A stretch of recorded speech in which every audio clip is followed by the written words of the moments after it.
रिया, हम्म। माँ का फोन आया था। लगता है सागर के माँ उन्हें दिक्कत हो रही है। क्या कह रही थी?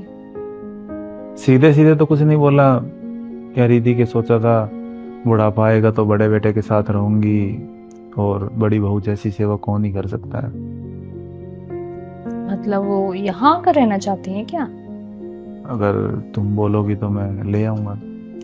पूछ तो ऐसे रहे हो तुम जैसे सारे काम मुझसे पूछ कर ही करते हो। और वैसे मम्मी जी का ही फैसला था ना तुम्हारे छोटे भाई और उसकी बीवी के साथ रहने का। मैंने तो तब भी कहा था कि मम्मी जी हमारे साथ रह लो, पर उनको वहां रहने में ज्यादा फायदा लग रहा था। देखो, जिसके पास ज्यादा पैसा होता है लोग उसी के साथ रहना पसंद करते हैं, ताकि फ्यूचर में उन्हें कोई परेशानी ना हो। हाँ, वैसे अगर वो यहाँ आना चाहती है ना, तुम उन्हें ले आओ। माँ बाप को साथ रखने में क्या नफा नुकसान देखना। मैं तो बस इसलिए कह रहा था कि जब हम सब लोग साथ रहते थे तो माँ का बर्ताव तुम्हें लेके कुछ ठीक नहीं था, जो मैंने भी देखा था।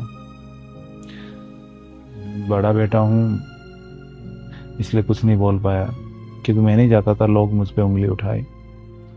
और सागर पैसे ज़्यादा कमाता है इसलिए माँ ने उसके साथ रहना थोड़ा फायदेमंद समझा होगा। और क्या पता माँ ने मेरे बारे में सोचा हो कि मैं ज़्यादा पैसे नहीं कमाता, इसलिए कहीं मुझ पे बोझ ना हो जाए वो। मन बहलाने के लिए तो बहुत अच्छा ख्याल है वैसे तुम्हारा। और अगर तुमने मन बना ही लिया ना उनको यहाँ लाने का, तो ले आओ। पर बीती बातों को और नफा नुकसान को भूल जाना। मेरी माँ ना हमेशा कहती थी, अगर इंसान बीती बातों को भूल जाता है ना, तो रिश्तों में भी पौधे की तरह नए पत्ते निकल आते हैं। बात तो तुम्हारी माँ ने बिल्कुल सही कही है। एक काम करता हूँ, मैं कल ही ले आता हूँ माँ को। ठीक है। आप माँ जी को लेके जा रहे हो, आपने दीदी से पूछा एक बार भी? इससे पूछने की कोई जरूरत नहीं है, क्योंकि जब रिया की माँ आती है तो तब भी हमें एक दूसरे से पूछने की जरूरत नहीं पड़ती। रिया का कहना है कि रिश्तों में कभी नफा नुकसान नहीं देखा जाता। चले माँ?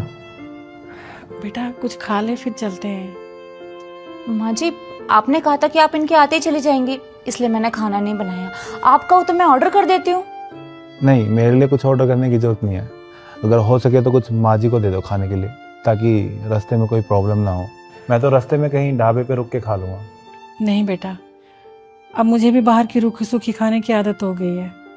जो तू खाएगा मैं भी वही खा लूंगी। माँ जी, आप ऐसे क्यों बोल रही हैं?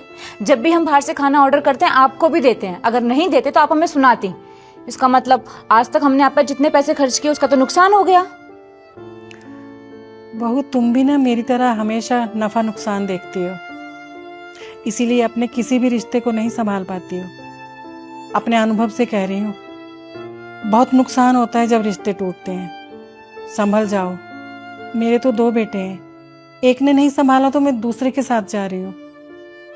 तुम्हारा तो एक ही बेटा है, तुम क्या करोगी? छोड़ो ना माँ इन बातों को, चलो चलते हैं, नहीं तो लेट हो जाएंगे। आज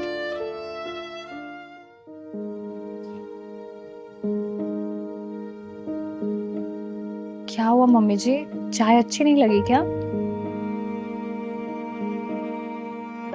बेटा मुझे माफ कर देना। मैं अपना फायदा देखकर छोटी बहू के साथ रहने चली गई। मुझे लगा कि छोटा बेटा ज्यादा कमाता है तो मुझे वहां ज्यादा आराम मिलेगा, लेकिन वहां रहकर एक बार भी ऐसा नहीं लगा कि मैं अपने बेटे के घर में।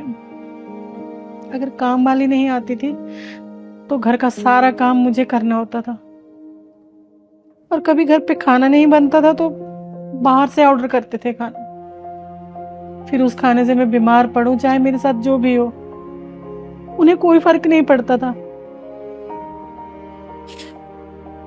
और बेटा, एक तू है जिसने हमेशा मेरी छोटी छोटी चीजों का ध्यान रखा, कभी मेरी किसी बात का बुरा नहीं माना।